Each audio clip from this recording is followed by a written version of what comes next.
zone 6. Over the past 25 years, the explosive popularity of the video game has come to epitomize our cultural enthusiasm for new technologies. Need convincing? You're killing me! Just drop in on the Palladium.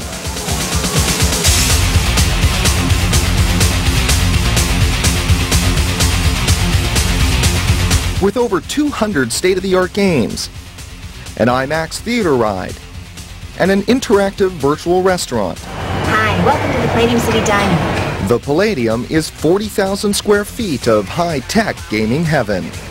Costing an astonishing $18 million to build, this high-intensity entertainment center can pack in over 8,000 people a day.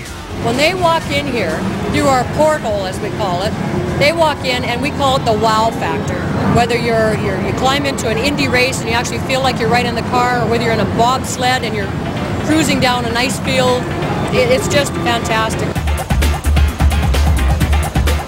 The Palladium's vibrant and intensely realistic gaming experience is designed to satisfy our insatiable appetite for fun and excitement, while celebrating our deep fascination with computer technology. And after a quarter-century of technological advancement, the Palladium also represents the pinnacle of video game development.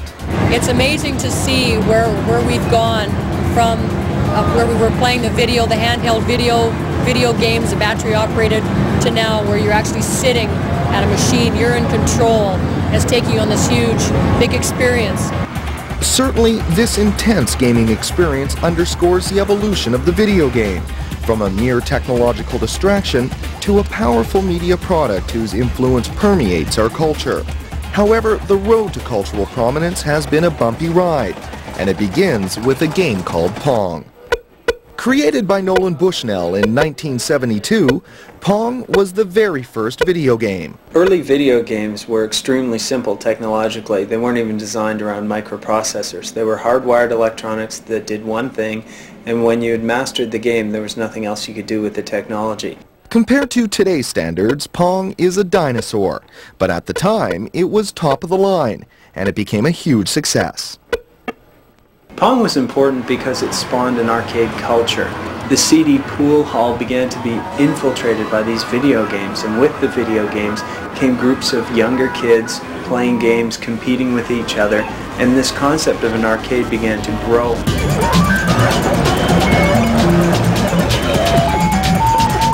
In the early 1980s, the video arcade became an overnight sensation, as the immense popularity of games like Pac-Man, Galaga, and Asteroids forever embedded the video game into the psyche of modern-day culture. The huge success of coin-operated games made the industry a phenomenal amount of money, and ultimately opened the door to computer technology in the home. As the technology advanced, it became more inexpensive, and the possibility to move into a home market where people have their own arcade-type machines, not quite as good as the leading-edge arcade, but their own machines at home, became an attractive potential market. That market was tapped by a company called Atari. Atari pioneered the home video game market with its release of the Atari 2600, a microchip-based video game console. The 2600 was the first to deliver en masse computer technology into the home, and millions of North American kids spent hours every day playing tank and fighter aircraft. The history of video games can be seen as a cultural phenomenon and a technological phenomenon.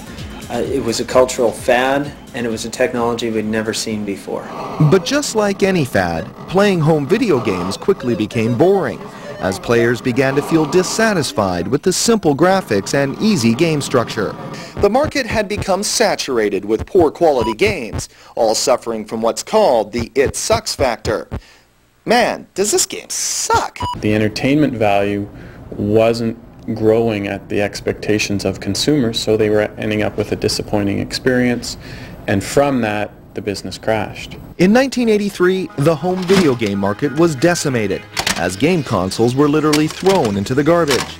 The Great Crash of 1983 almost annihilated any prospect of video games in the home. That is, until the Nintendo. In 1985, Nintendo single-handedly saved the home video game market, by incorporating the principles and experiences they had acquired in the arcade industry into their new domestic system. Nintendo saved the home video game market by bringing a new arcade sensibility that others had tried, but Nintendo actualized more successfully through improving the machinery that they were working on, by improving the colors and the graphics that were available to the game designer, and by thinking of new game structures. Nintendo also instituted strict quality control over the software companies licensed to develop Nintendo games. The purpose? To prevent the release of games with little or no entertainment value. Somebody has a bad experience. It's not like watching a television show where if you don't like the show, you change the channel. You've spent quite a bit of money to buy a game, and we want to make sure that every game they buy provides great value. So we do have quite a bit of impact into all the games that are created. In hindsight, Nintendo's overall strategy for success was simple.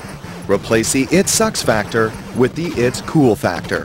The cool factor is quite simply the fun factor. I mean, there's a number of elements in the cool factor, but what it's doing, it's providing a game that graphically blows kids away, that has a great story, that is fun to play, that provides hundreds of hours of entertainment, that basically has, you know, them saying wow when they plug it in and play.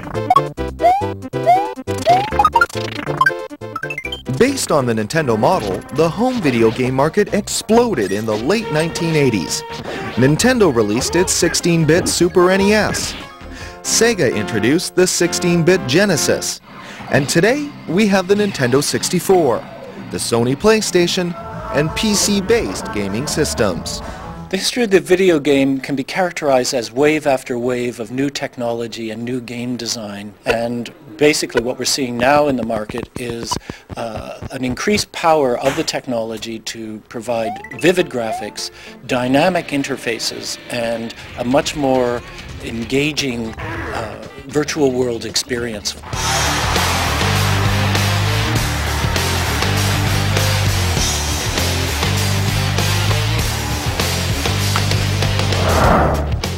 Today, video games are rewriting the boundaries between the real and the imagined. Line drive, second base.